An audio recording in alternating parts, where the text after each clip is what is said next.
सभी बच्चों को नमस्कार।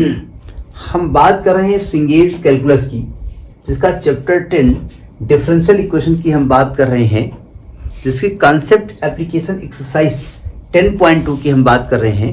तो देखते हैं उसका नेक्स्ट क्वेश्चन। इसका पहला क्वेश्चन क्या कहता है, हम जब तक क्वेश्चन डिस्कस करते हैं, आपकी स्क्रीन पे क्वेश्चन आ रहा होगा। कहते हैं find the differential equation of all non vertical lines in a plane. क्या मतलब है non vertical lines? Non vertical का मतलब होता है कि वाई की पैरेलल कोई लाइन नहीं है। लाइन कैसी भी हो सकती है।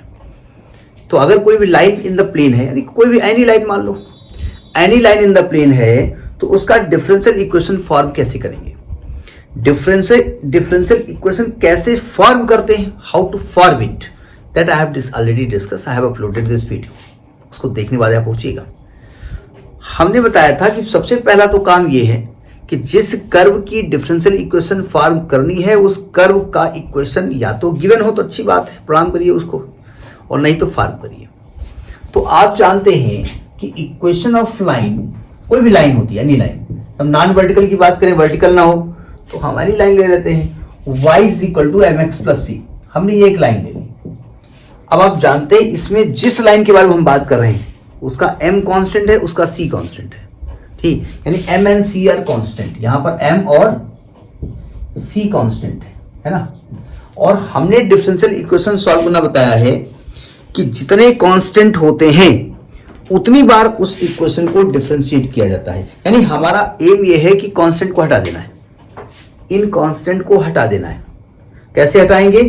डिफरेंशिएट करके। कितनी बार? जितने कांस्टेंट होंगे उतनी बार करेंगे, ज्यादा नहीं कर देंगे। तो आपको कुल मिलाकर के m और c को हटाना है। कैसे हटाएंगे आपकी मर्जी है, बस 2 बार डिफरेंशिएट करना पड़ेगा। तो हम कहेंगे differentiating equation 1 with respect to x। तो यहां पर आएगा dy/dx = m, x का 1 हो जाएगा, c का 0 हो गया। हट गया कांस्टेंट, एक हट गया ना। अब इसको अगेन डिफरेंशिएट करो, again differentiating equation 2 with respect to x। तो आएगा d2y/dx ² 0। यही आपका उन स्ट्रेट लाइन का डिफरेंशियल इक्वेशन है। जनरल इक्वेशन ऑफ जो स्ट्रेट लाइन होती है उनका डिफरेंशियल इक्वेशन होता है। ठीक, देखो इस लाइन को डिफरेंशिएट किया, यहां पहुंचे, इसको डिफरेंशिएट किया, यहां पहुंचे। तो अगर हम ये आपसे कहें कि भैया ये किस लाइन का इक्वेशन है, तो आप इसको इंटीग्रेट कर दो, यहां पहुंच जाओगे, इसको इंटीग्रेट कर दो, यहां पहुंच जाओगे। अब वो अलग की बात है कि m और c कांस्टेंट है, आप a और b कांस्टेंट ले लो, c1 c2 ले लो, वो एक अलग चीज है। मतलब आपका हो सकता है इक्वेशन y = c1x + c2 आ जाए, वो एक अलग चीज है। जब स्टैंडर्ड इक्वेशन से कंपेयर करोगे तो आप जानते हो कि जो x का कोफिशिएंट होता है वो स्लोप होता है, जो कांस्टेंट होता है y इंटरसेप्ट होता है, वो तो आप जानते हैं।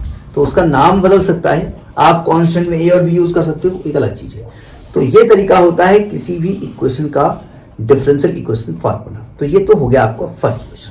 क्योंकि इस वीडियो में 3 क्वेश्चन डिस्कस करने हैं, इसलिए आप सेकेंड क्वेश्चन के बारे में बात करेंगे। हम सेकेंड क्वेश्चन पढ़ रहे हैं, तब तक सेकेंड क्वेश्चन आपकी वीडियो पे, आपके इस पर फिर से फ्लैश हो रहा होगा। देखो सेकेंड क्वेश्चन क्या कहता है। सेकेंड क्वेश्चन कहता है form the differential equation of a family of circles having centre as origin. Family of circles, बहुत सारे सर्कल्स हैं, ठीक, उनका सेंटर 0 0 है, तो उसका डिफरेंशियल इक्वेशन फॉर्म करना है। ठीक है, तो सबसे पहले आपको ये मालूम होना चाहिए कि जिन सर्कल्स का सेंटर 0 0 होता है उसका इक्वेशन क्या होता है।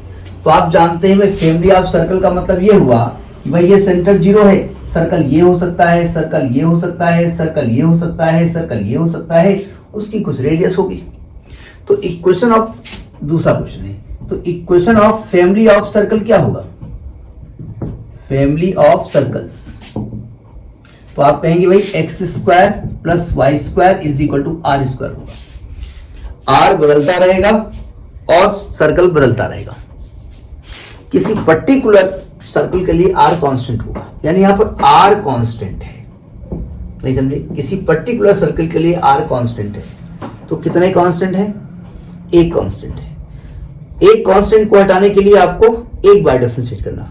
देखिए हो सकता है एक बार डिफरेंशिएट करने से वो हटे ना, लेकिन करना एक ही बार है। आप जब वीडियो देखे होंगे जिसमें हमने डिफरेंशियल इक्वेशन फॉर्म करना सिखाया है, वहां पर हमने पैराबोला का एग्जाम्पल दिया था, हमने 2 बार डिफरेंशिएट किया था, फिर हमने बताया भी था कि क्यों नहीं कर सकते। आपको एक बार डिफरेंशिएट करना है, तो डिफरेंशिएट करो, डिफरेंशिएटिंग एबव इक्वेशन।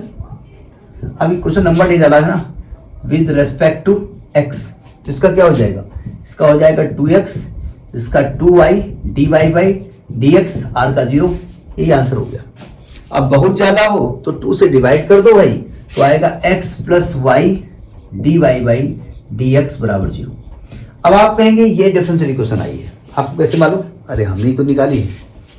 देखिए इस इक्वेशन को डिफरेंशिएट किया है, यहां पहुंचे हैं, इसको इंटीग्रेट कर दो, यहां पहुंच जाओगे। अब एक अलग चीज है भाई, आर स्क्वायर को आप के मान लो, बी मान लो, सी मान लो, एक अलग चीज है, लेकिन वो है वही चीज। ठीक है, आगे वीडियोस में, आगे एक्सरसाइजेस में डिफरेंशियल इक्वेशन सॉल्व करना सिखाया गया है, तो वहां को सीखेंगे आप। तो ये आपका सेकेंड क्वेश्चन हुआ। ठीक है, अब चूंकि इसी में थर्ड क्वेश्चन बोलना है, तो जब तक हम थर्ड क्वेश्चन पढ़ते हैं तब तक आप ये स्क्रीन पे वो क्वेश्चन फ्लैश हो रहा होगा, उस क्वेश्चन को देखिए और दीदार करिए और थोड़ा सा याद करिए। बचपन में, बचपन बोले तो 12th क्लास में, 11th क्लास में कुछ पढ़ा है आपने। कह रहा है कि find the differential equation of all parabolas whose axes are parallel to x axis and having latest rectum A।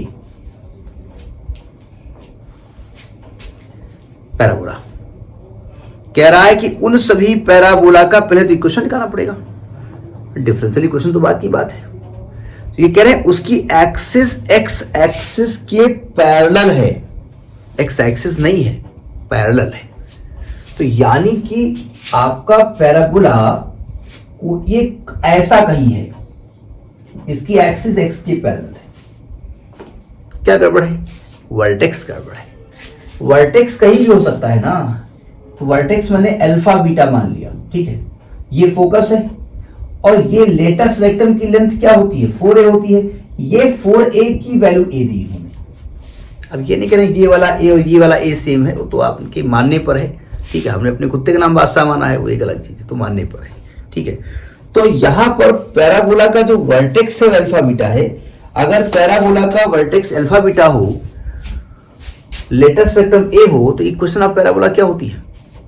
Generally ऐसे पैराबोला की इक्वेशन होती है y square is equal to 4ax। लेकिन यहां पर चूंकि अल्फा बीटा है तो ये हो जाएगा y की जगह क्या लिखेंगे, y माइनस बीटा का whole square is equal to 4a की वैल्यू a है और ये आएगा x माइनस अल्फा। ये इक्वेशन नंबर 1 हो गया। ये पैराबोला आपका आया हुआ है, नहीं समझे?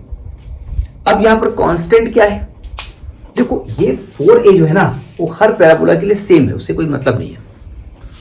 गड़बड़ कर रहा है ये वर्टेक्स। वर्टेक्स हर एक के लिए अलग अलग हो सकता है। एक पैराबोला ये हो सकता है, अगला ऐसे बन सकता है, अगला ऐसे बन सकता है। ये अल्फा बीटा हटेंगे तो यहां पर अल्फा बीटा जो कांस्टेंट्स है, जो हमने किसी भी पैराबोला के लिए कांस्टेंट है, कांस्टेंट का मतलब किसी भी पैराबोला के लिए कांस्टेंट है।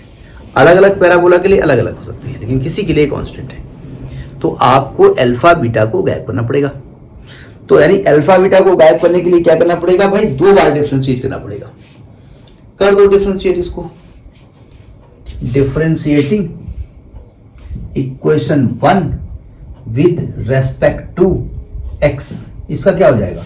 2y minus beta into dy by dx। अब ये ना कहना कहां से आया, इज इक्वल टू, देखो इसको अंदर ले जाओगे तो ये लिखा है ax माइनस a अल्फा। तो a अल्फा तो प्योर कांस्टेंट है, 0 हो जाएगा, इसका a हो जाएगा। तो इसको हमने डिफरेंशिएट कर दिया। इसको इक्वेशन नंबर डाल दो फिलहाल 2। अब इसको एक बार और डिफरेंशिएट कर दो, तो a हट जाएगा। नहीं, a नहीं हटाने का मकसद है हमारा। फिलहाल एक बार इसको और डिफरेंशिएट कर दो, क्योंकि हमने कहा ना 2 बार डिफरेंशिएट करना है। डिफरेंशिएटिंग इक्वेशन, देखो अल्फा तो हट गया, अल्फा कम हट गया, अब बीटा को हटाना है, कहीं से हटाओ। Differentiating equation 2 with respect to x।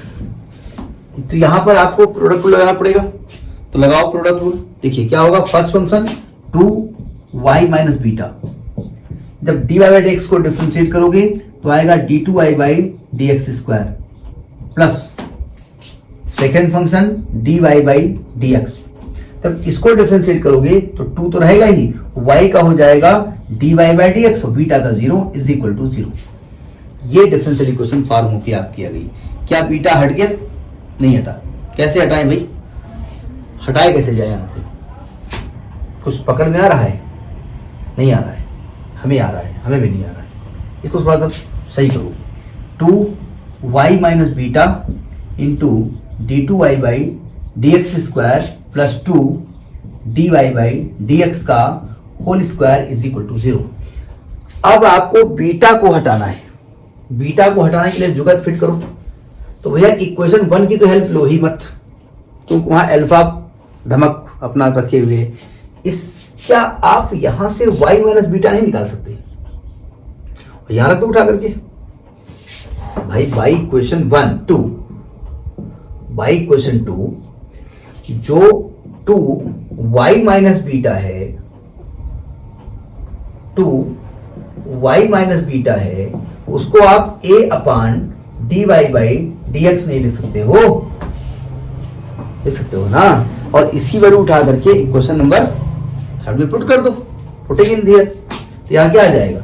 इसकी जगह क्या लिखेंगे? a upon dy by D X into d2y by D X square plus 2dy by D X का whole square is equal to 0। अब dy बाई डी एक्स ले लोगे LCM, तो यहां ये मल्टीप्लाई में आएगा, तो आएगा a into d2y by D X square plus 2dy by D X का होल क्यूब, और अपान का जो आएगा उधर जाकर 0 हो जाएगा। बन गई डिफरेंशियल इक्वेशन। एक बार जांच कर लो, जांच सही होगा। It is a required differential equation. सब में लास्ट में लिख देंगे it is a required differential equation. काम खत्म हो गया। तो ये हो गया किसी भी इक्वेशन का डिफरेंशियल इक्वेशन फॉर्म करना। कई केसेस में इक्वेशन दी हुई होती है और उसमें लिखा होता है कि दीज आर द कांस्टेंट्स, लेकिन कहीं कहीं नहीं दिया होता है।